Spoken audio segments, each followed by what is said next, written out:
الحمد لله رب العالمين، والصلاة والسلام على سيد الأنبياء والمرسلين. أما بعد، أعوذ بالله من الشيطان الرجيم. بسم الله الرحمن الرحيم.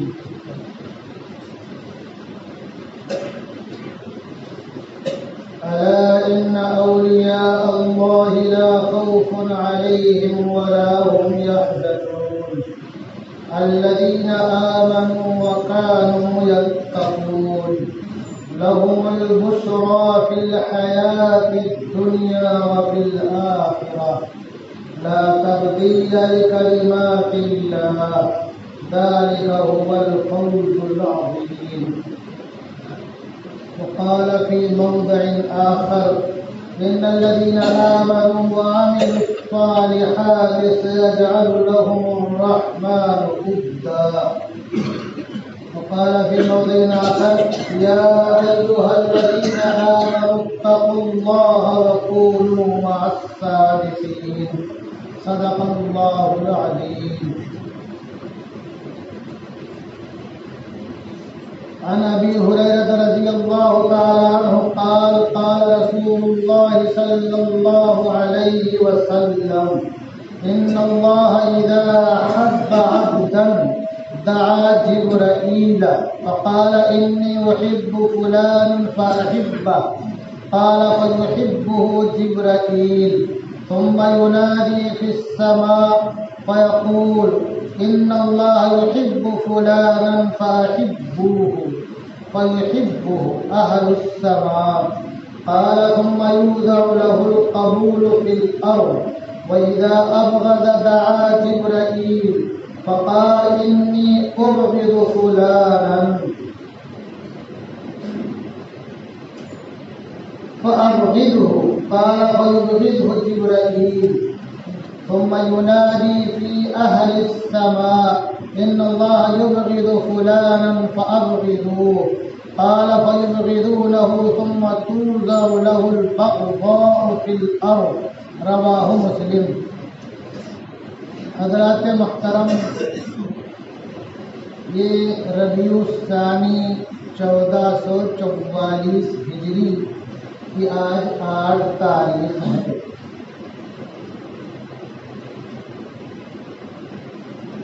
ربیع الثانی کا مہینہ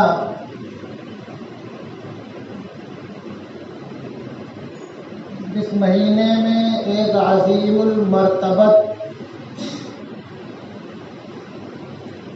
شخصیت نے دنیائے رنگ و بو میں قدم رنجاں فرمایا۔ اس وجہ سے اس مہینے کی کچھ خاص تاریخوں کو بہت سے حضرات بہت سے پروگرام کرتے ہیں اور بہت سی چیزیں ہوتی ہیں، ہمیں اس سے بحث نہیں ہے۔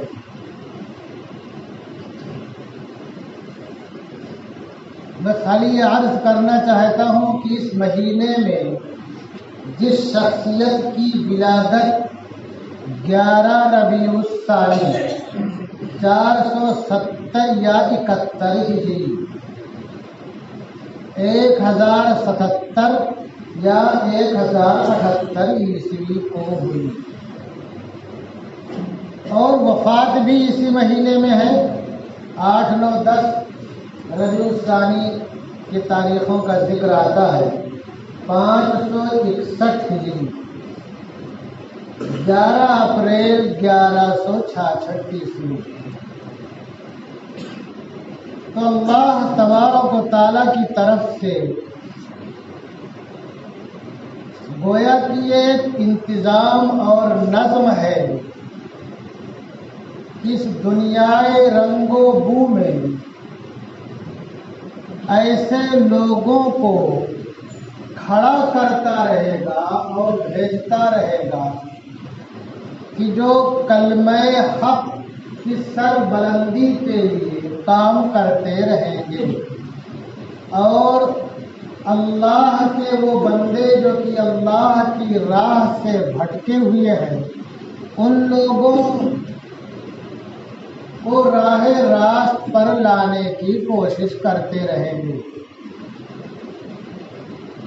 انہی معتبر اور معزز شخصیات میں سے یہ دنیا جس کو شیخ عبد القادر جیلانی رحمت اللہ علیہ رحمت واسعہ کے نام سے جانتی ہے، ان کی بھی ایک شخصیت ہے جن کی زندگی جناب رسول اللہ صلی اللہ علیہ وسلم کی سنت پر عمل پیرا ہونے سے عبارت ہے، اور جن کی زندگی کے شب و روز اللہ تبارک و تعالیٰ کے پیغام کو عام کرنا اور اللہ کے بھٹکے ہوئے بندوں کو راہ راست پہ لانا، اور وہ بہت سے لوگ جو کہ اسلام کو جانتے ہی نہیں تھے ان کو جناب رسول اللہ صلی اللہ علیہ وسلم کی غلامی میں لانا اور کلمہ شہادت پڑھوانا۔ اس طریقے سے آپ کی جو زندگی ہے وہ جناب رسول اللہ صلی اللہ علیہ وسلم کی سنت پر چلنے کا ہم تمام لوگوں کے لیے ایک سبق ہے۔ آپ ان کی زندگی پڑھیے، بہت سی کتابیں ان کی سوانح کے بارے میں، زندگی کے بارے میں لکھی گئی ہیں، اور مفکر اسلام حضرت مولانا ابو الحسن علی میاں ندوی طاب اللہ ثراه وجعل الجنة مثواه نے 4-5 جلدوں میں جو کتاب لکھی ہے اس کی پہلی جلد میں حضرت شیخ کا بہت ہی تفصیل کے ساتھ ذکر کیا ہے۔ ہمیں اپنے ان بزرگوں کی کتابوں کو پڑھنا چاہیے اور اپنی نئی نسل کو بتانا بھی چاہیے، ان کو بھی پڑھنے کے لیے کہنا چاہیے۔ یہ جو نسلیں آج چھوٹی دکھتی ہیں یہی آگے چل کر کے جوان ہوگی۔ حضرت شیخ عبد القادر جیلانی رحمت اللہ علیہ رحمت واسعہ کا وہ ذکر اور وہ واقعہ جو ہندی کی کتاب میں پرائمری میں ہماری پوتھی میں بھی مذکور ہے اور لوگوں نے لکھا ہی ہے کہ آپ کی والدہ محترمہ نے آپ کو پڑھنے کے لیے بھیجا اور 40 اشرفیاں آپ کے 4 آئینے میں یا آپ کے پاجامے میں یا آپ کی قمیص میں سل دیا۔ پہلے لوگ ایسے ہی کیا کرتے تھے، پیسے وغیرہ دیتے تھے تو، اور اس زمانے میں ڈکیتی کا ایک عام رواج تھا، اس لیے قافلے بڑے بھاری ہوتے تھے، کچھ اس کے ساتھ ساتھ مضبوط قسم کے لوگ بھی ہوتے تھے تاکہ ڈاکوؤں کا حملہ نہ ہو، اور اگر حملہ کا مقابلہ کیا جائے مال و اسباب لوٹنے نہ پائیں۔ اتفاق ایسا کہ ڈاکوؤں نے حملہ کر دیا، اور وہ حملہ ڈاکوؤں کا حملہ دیکھا جائے تو ان کے اعتبار سے کامیاب رہا ہے، جس کے پاس جو تھا سب نے نکال کر کے دے دیا۔ سب نے سوچا جان بچی لاکھوں پائے، مال ہی کھائی جا رہا ہے۔ شیخ عبد القادر جیلانی رحمۃ اللہ علیہ رحمت واسعہ کی عمر اس وقت فقط 9 سال کی، بچے تھے۔ بعض کتابوں میں 14 اور 18 جو آتا ہے وہ آگے کا واقعہ ہے۔ 9 سال کی عمر کا بچہ، اس کے پاس بھی ایک شخص پہنچا ڈاکوؤں میں سے کی جو ہے، بھائی جو کچھ ہے دے دو، تمہارے پاس بھی کچھ ہے؟ کہا ہاں میرے پاس تو ہے ہی ہے تمہارے پاس۔ وہ سمجھا کہ یہ مذاق کر رہا ہے، وہ سمجھا کہ یہ بچہ مذاق کر رہا ہے، تو کہا ہے میرے پاس۔ کہا کہاں ہے دکھاؤ۔ تو حضرت نے اپنی قمیص نکالی اور اس کو ادھیڑا، اس کے بخیے کو ادھیڑا اور دکھایا، یہ 40 اشرفیاں ہیں۔ تو وہ دم بخود رہ گیا کہ یار یہ بچہ جو ہے نکال کے ہم کو دکھا بھی رہا ہے، جبکہ تو یہ جھوٹ بول سکتا تھا کہ میرے پاس کچھ نہیں ہے، میں مان لیتا، کیونکہ ظاہر میں بچہ اس کے پاس کیا ہوگا، اور چمبے میں پڑ گیا۔ پھر اپنے سردار کے پاس لے گیا جو اس کا بوس تھا، اس کے پاس، تو بوس نے بھی اس سے جواب سوال کیے، پھر کہا تم نے کیسے بتا دیا جبکہ تم جھوٹ بول سکتے تھے، جبکہ تم جھوٹ بول سکتے تھے کوئی بات نہیں ہے، تمہاری تلاشی تو ہم لینے جاتے ہیں، تم بچے ہو، تو تم نے جھوٹ بول کر کے اپنا مال بچانے کی کوشش کیوں نہیں کی؟ تو حضرت نے کہا کہ اصل میں بات یہ ہے کہ میری والدہ نے چلتے وقت کہا تھا بیٹا ہمیشہ سچ بولنا، ہمیشہ سچ بولنا۔ گزشتہ جمعہ کو ہم نے جو آیت تلاوت کی تھی عسیٰ ان تکرہوا شیئا وہو خیر لکم وعسیٰ ان تحبوا شیئا وہو شر لکم واللہ یعلم وانتم لا تعلمون، اس کی زندہ مثال ہے یہ واقعہ۔ جھوٹ بول کر کے بچا سکتے تھے لیکن نہیں، کامی والدہ نے مجھے نصیحت کی تھی اور تاکید کی تھی کہ بیٹا ہمیشہ سچ بولنا، تو اس لیے ہم نے سچی بات بتا دی کہ میرے پاس 40 اشرفیاں ہیں،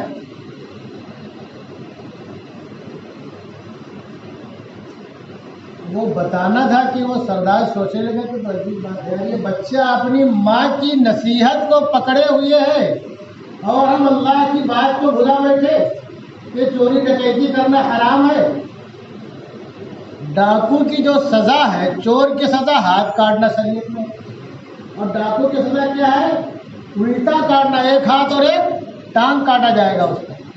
کتنی سخت میں ڈکیتی، یہ ہم تو اللہ کے حکم کو بھلا بیٹھے اور یہ بچی کو ماں کی بات یاد ہے وہ اس پہ عمل کر رہا ہے، تو اس کے دل پہ اتنا اثر ہوا کہ اس نے توبہ کی،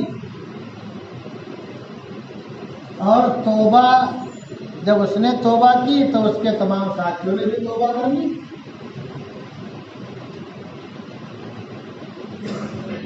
اور اس کے بعد میں وہ اور اس کے جو ساتھی تھے بعد میں بہت سچے پکے مومن ہی نہیں بنے، بلکہ کچھ ایسے بنے کہ جو اپنے وقت کے ممتاز ولیوں میں جن کا شمار ہوتا ہے۔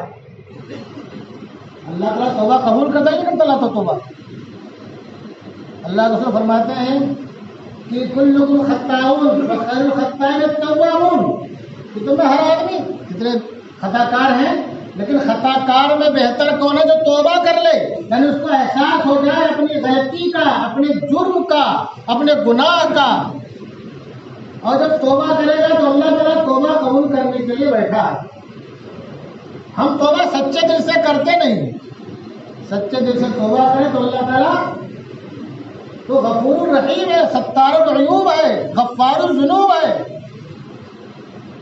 تو ان سب نے توبہ کی اور بعد میں اس میں 6-7 جو تھے ایسے ممتاز مقام پر فائز ہوئے کہ ایک بہت بھاری تعداد لوگوں کی جو تھی جو ان سے رجوع ہوئی بعد میں،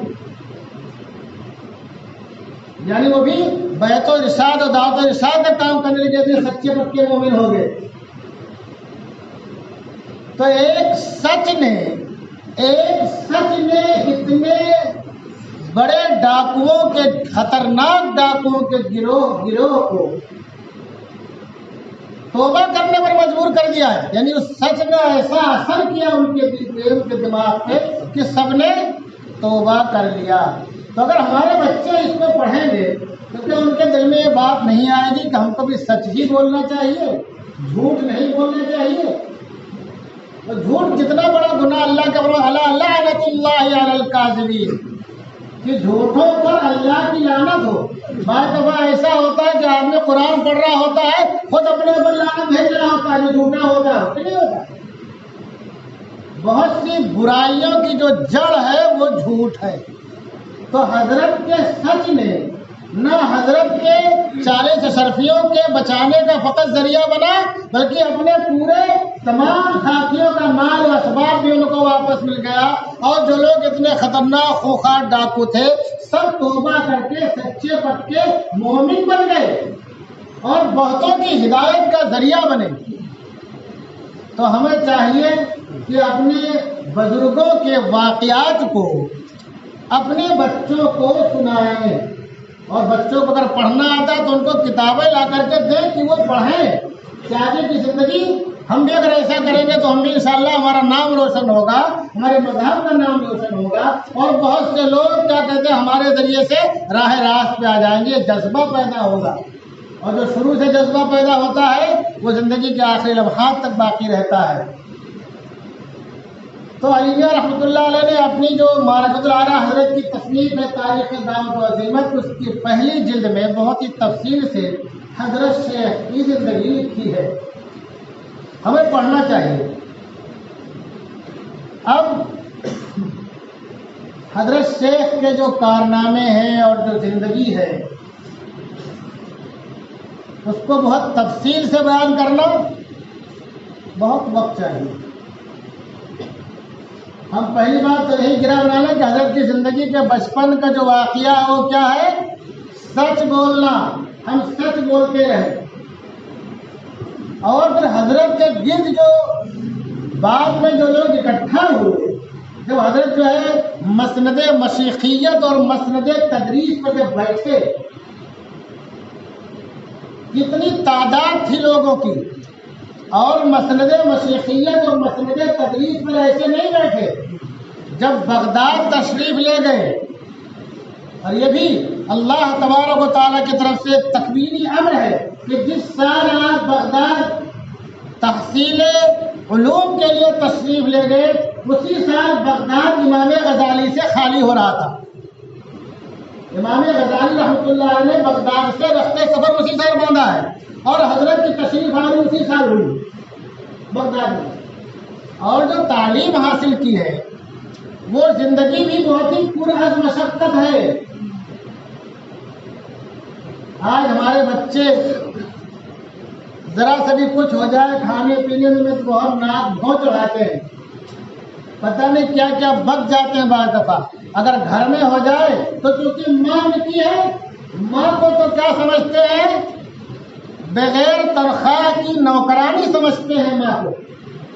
یہ عجیب بات ہے، کیوں سمجھتے ہیں؟ ساتھی کہ ان کی تربیت نہیں ہے کہ ماں کا مقام و مرتبہ کتنا بلند و بالا ہے۔ ماں کے تعلق سے سن لو، بزرگوں کا تذکرہ ہوگا تو بتا دوں میں۔ ایک بزرگ حضرت باعزید بستامی رحمت اللہ علیہ رحمت واسعہ، ان کی ماں نے ایک بار رات کو کہا شام کے ٹائم کہ بیٹا کواڑ بند کر دو کہا یا پٹ بند کر دو کہا یا پٹ کھول دو کہا؟ تو حضرت جب وہاں دروازے کے پاس گئے، کیونکہ پہلے دروازے ایسے ہوتے تھے، دو پلہ ہوتا تھا دو طرف سے، پھر کلی لگتی تھی اس میں، صاحب نے ایک کھولا اور ایک بند کر کے کھڑے ہو گئے کہ ابھی آ کے پوچھوں گا والدہ سے کہ دونوں کھولنا ہے یا جو ایک کھولنا ہے تو کون کھولنا ہے؟ جب تک دیکھا تو والدہ کی آنکھ لگ گئی تھی، تو آپ کھڑے رہ گئے۔ وہ ایک پلہ یعنی پٹ کھول کر آپ کھڑے رہ گئے اور ایک بند رکھا۔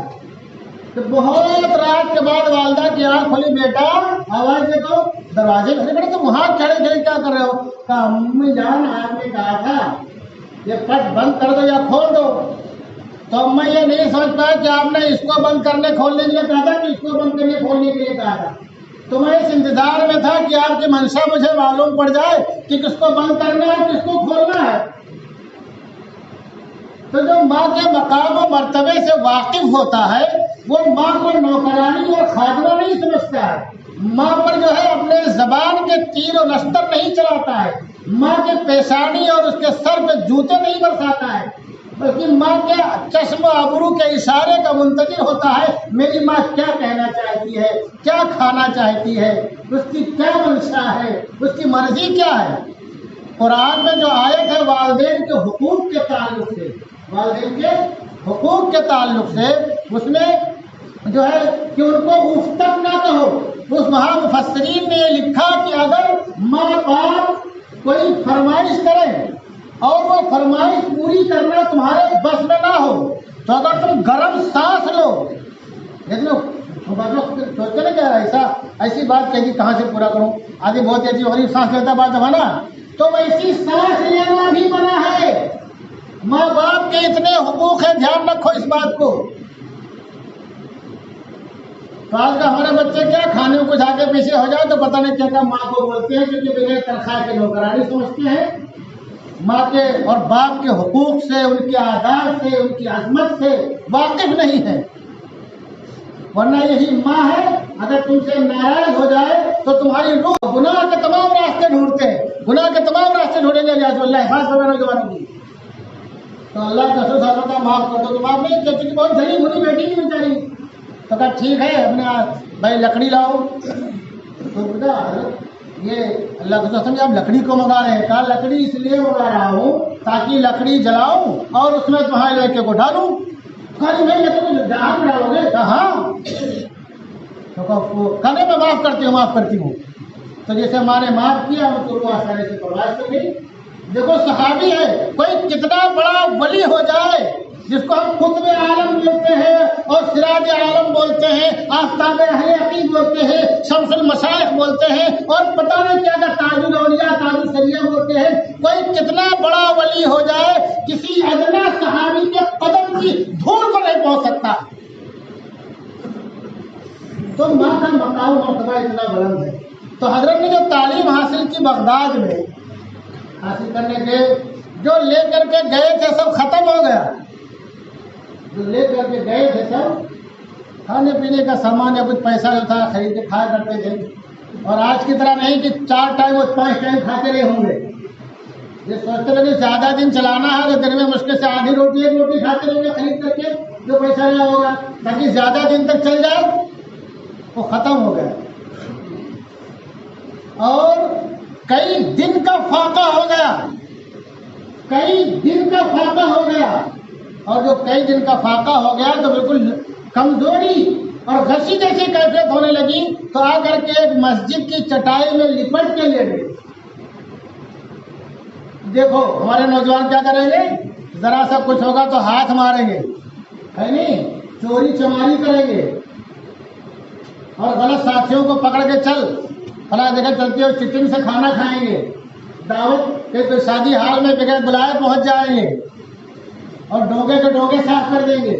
حضرت نے کسی کے سامنے ہاتھ نہیں پھیلایا اور خالی پانی میں گزارا کرتے رہے. فاقے کے پہ فاقے ہو رہے ہیں.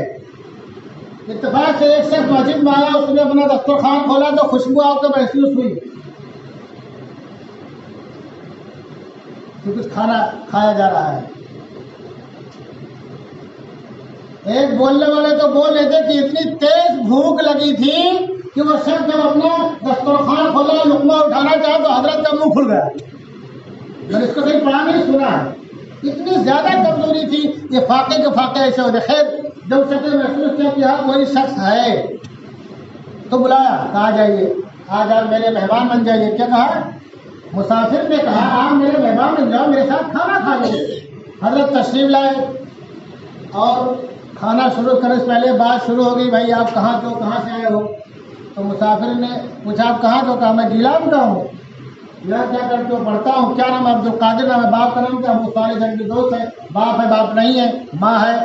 وہ تم کو میں کئی دن سے تلاش کر رہا تھا، تمہاری ماں نے دیا تھا تم کو اتنے اشرفیاں دینے کے لیے اور تم نہیں ملے. اس تلاش کرنے میں ہمارا جو خود جاگے رہا تھا وہ ختم ہو گیا، اور آج میں نے مجبوراً تمہارے ہی والدہ کے دیے ہوئے پیسوں سے یہ کھانا خریدا کھانے کے لیے. اتنا مجبور ہو گیا میں خود. تو میں تمہارا، تم ہمارا مہمان نہیں ہو، میں تمہارا مہمان ہوں، میں تمہارا مہمان ہوں. تو کتنی تکلیفیں برداشت کی تعلیم حاصل کرنے کے لیے، اور کتنی تکلیفیں برداشت کی تو اللہ تبارک و تعالیٰ نے ویسی آپ کو مقام و مرتبہ سے بھی نوازا اور چہار دانگ عالم میں آپ کا نام روشن ہوا. میں نہیں کہوں گا آپ کا نام روشن ہوا، آپ کے ذریعے دین کا بہت بڑا کام ہوا. آپ کے ذریعے دین کا بہت بڑا کام ہوا. اور ہم اور آپ جو کام حضرت نے کیا، جو حضرت نے کتابیں لکھی، جو حضرت نے آخری وصیت کی اپنے بیٹوں کو، اور کتابوں میں جو کچھ ہم لوگوں کے لیے رہنما ہدایات لکھی، اس کو ہم نہیں دیکھتے. ہم چونکہ رہتے ہیں بھارت میں، یہاں کی جو پرمپرا ہے، جو ریت ہے، اپنے بڑوں کے ساتھ اور بزرگوں کے ساتھ لوگوں کی دیکھا دیکھی ہم بھی وہی کرتے ہیں حضرت کے ساتھ. جبکہ ہونا تو یہ چاہیے کہ آپ کی جو کتاب، بہت کتابیں آپ کی ہیں لیکن جو بہت ایک اہم کتاب ہے اس کا نام ہے غنیۃ الطالبین. کیا نام ہے؟ غنیۃ الطالبین. یہ دنیا کی تمام زبان میں موجود ہے. یہ دنیا کی تمام زبان میں ایک کتاب شائع ہوتی ہے، اردو، ہندی، انگریزی اور ملیالم اور بنگالی، پشتو، جتنی زبانیں ہیں.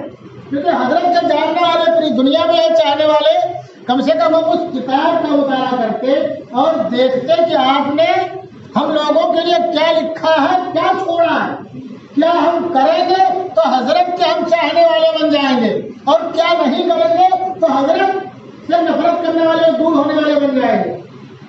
تو ہم سے وہ نہیں ہوتا، کیونکہ پڑھیں گے تو کرنا پڑے گا، ہے نا، اچھی اعمال کرنے پڑیں گے.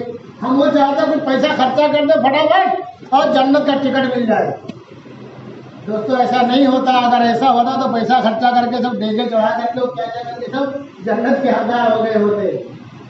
اللہ تبارک و تعالی ہم تمام لوگوں کو اور ہماری نسلوں کو ایسے بزرگوں کی زندگی پڑھنے اور اس پر عمل کرنے کی توفیق عطا فرمائے اور اسلام پر باقی رکھے، ایمان پر خاتمہ فرمائے. ہمارے الا البلاغ.